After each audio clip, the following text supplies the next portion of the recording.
ఇవన్నీ కలిపితే మీరు చూస్తే tariff increase 16,699, true up or fuel surcharge.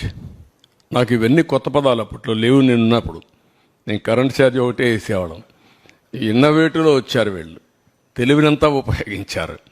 అందుకే ఇక్కడికి వస్తే true up or fuel surcharge అన్నాడు. 5,886 కోట్లు వేశారు. ట్రూ అప్ ఛార్జెస్ అన్నారు, 3,977 కోట్లు వేశారు.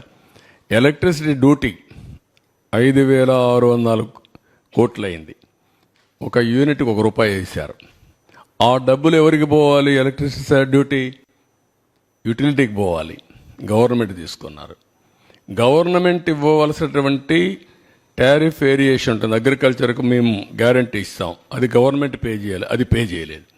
గవర్నమెంట్ పే చేయాల్సింది పే చేయలేదు. ఎలక్ట్రిసిటీ డ్యూటీ వేసి ఇందులో ఆదాయం సంపాదించుకున్నాడు గవర్నమెంట్.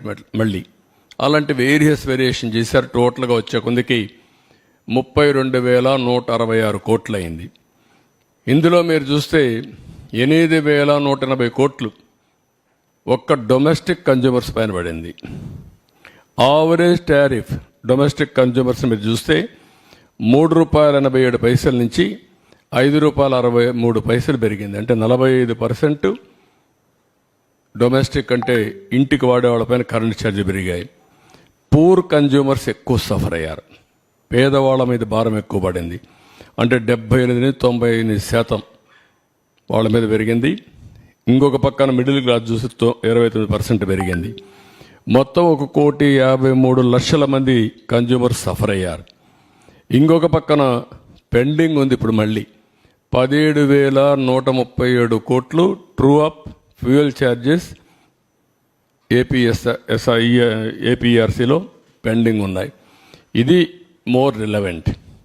50 యూనిట్లు వాడే వాళ్ళందరికీ ₹1 నుంచి ₹1.99 పెరిగింది.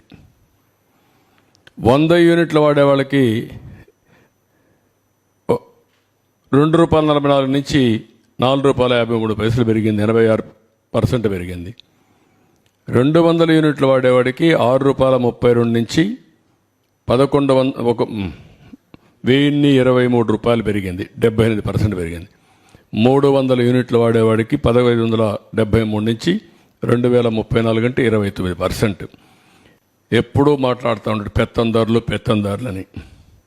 ఈ పెత్తందారు చేసిన పనికి పేదవాడు చితికిపోయే పరిస్థితి వచ్చింది. పేదవాడి మీద భారం పడింది. పేదవాళ్ళు నడ్డి విరిచే పరిస్థితికి వచ్చాడు. అన్నింటికంటే ముఖ్యంగా 50 యూనిట్లు వాడిన వ్యక్తులపైన 98% పెంచారు. 100% భారం మోపారు. నెక్స్ట్